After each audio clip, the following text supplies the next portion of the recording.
ఈ గుమ్మం చూస్తే చాలండి, ప్రాణం లేచి వచ్చినట్లుగా ఉంటుంది. 1000 ఏనుగుల బలం వస్తుంది, ఉత్సాహంతో ఉరకలేస్తుంది. ఈ వినాయకుడి విగ్రహం చూస్తే చాలు, ఇక్కడ నుండి అలజడి మొదలవుతుంది. ఎప్పుడు అమ్మమ్మ గారింటికి వెళ్తామా అని. ఇంతకీ మా అమ్మమ్మ గారి ఊరు పేరు చెప్పలేదు కదా, అదేనండి ఆంధ్ర ప్యారిస్, తెనాలి. వెళ్ళిన వెంటనే గుర్తు వచ్చేది పారిజాతం చెట్టు, అమ్మమ్మ చేతి వంట. ఎప్పుడు పారిజాతం చెట్టు చూస్తానా, ఎప్పుడు అమ్మమ్మ చేతి వంట తింటానా అని ఒకటే ఆరాటం. ఇది వంట కాదండి, నిజంగా అమృతమే అనిపిస్తుంది. కొసరి కొసరి వడ్డిస్తూ ఎన్నెన్నో కబుర్లు.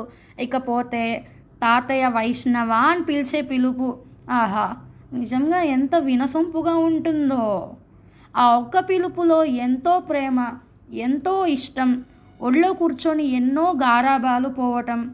నాకు ఊహ తెలిసాకే తెలిసింది నేను కూర్చున్నది ఒళ్ళో కాదు, సింహాసనం మీద అని. ఒళ్ళో కూర్చొని ఐస్ క్రీమ్ తింటమే కాగా తన ఒళ్ళంతా పూసేదాన్ని. ఒళ్ళంతా పూసినప్పటికీ కూడా చిరునవ్వు చెక్కు చెదరదు. చాలా సంతోషంగా ఊరుకుంటాడు, భరిస్తాడు. అన్నట్లు చెప్పడం మర్చిపోయానండోయ్, మా తాతయ్య తెనాలి విఎస్ఆర్ కాలేజ్లో ఫిజిక్స్ లెక్చరర్, తర్వాత రెప్యూటెడ్ బిజినెస్ మ్యాన్. మా అమ్మమ్మ గారిలు సంతోషాల హరివిల్లు. అంతేకాదు క్రమశిక్షణ సాంప్రదాయాలకు మారుపేరు.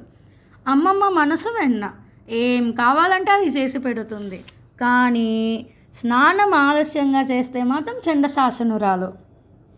చిన్న పిల్లల నుండి పెద్దవాళ్ళ దాకా ప్రతి ఒక్కళ్ళు నియమాలను ఆచరించి తీరాలి. నిత్యం మడి ఆచారాలు, మహానైవేద్యాలు, తీర్థప్రసాదాలు ఇప్పటికీ ఎప్పటికీ అందరూ ఆచరిస్తారు.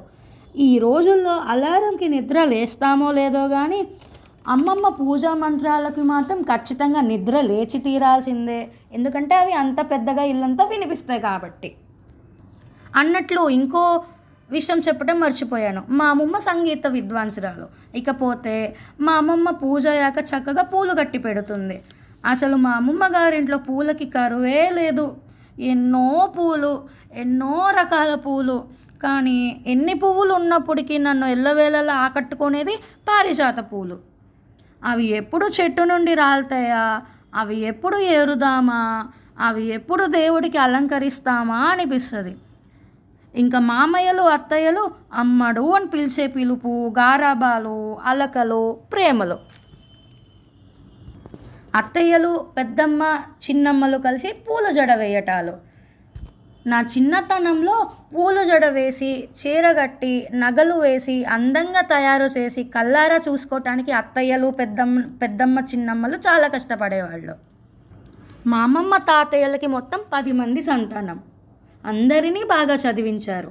అప్పట్లోనే మా అమ్మ ఎంఏ పాలిటిక్స్, పెద్దమ్మ బీకామ్, చిన్నమ్మ ఎంఎస్సి మ్యాథ్స్, ఇంకో చిన్నమ్మ ఇంటర్, ఇంకో చిన్నమ్మ డాక్టర్. ఇకపోతే ఒక మామయ్య ఇంటర్, ఇంకో మామయ్య సిఏ, ఇంకో మామయ్య లాయర్, ఇంకో మామయ్య డిస్టెన్స్ డిగ్రీ. మా మామయ్య చైర్లో కూర్చుంటే చాలు నిజంగా లాయర్ అయిన ఫీలింగ్ వస్తుంది. మా మామయ్యల పిల్లలు, మా చిన్నమ్మ పెద్దమ్మ పిల్లలు అందరం కలిసిగట్టుగా తాతయ్య పొలానికి వెళ్ళి ఆడుకుంటాం. అంతేగాక మేమందరం మా అమ్మమ్మ గారింట్లో కలిసిమెలిసి పండుగలు జరుపుకుంటాం. మా అమ్మమ్మ తాతయ్యల గురించి చెప్పుకుంటూ పోతే ఎన్నో సంఘటనలు ఒక పుస్తకమే రాయొచ్చు. అన్నీ మర్చిపోలేని జ్ఞాపకాలే. ఏమంటారు? నిజమే కదా? అయితే లైక్ చేసి, షేర్ చేసి, సబ్స్క్రైబ్ చేయండి. ఈ ఫోటో సంపాదించడానికి సహకరించిన మా మామయ్య గారు అబ్బాయి భరత్కి థ్యాంక్స్.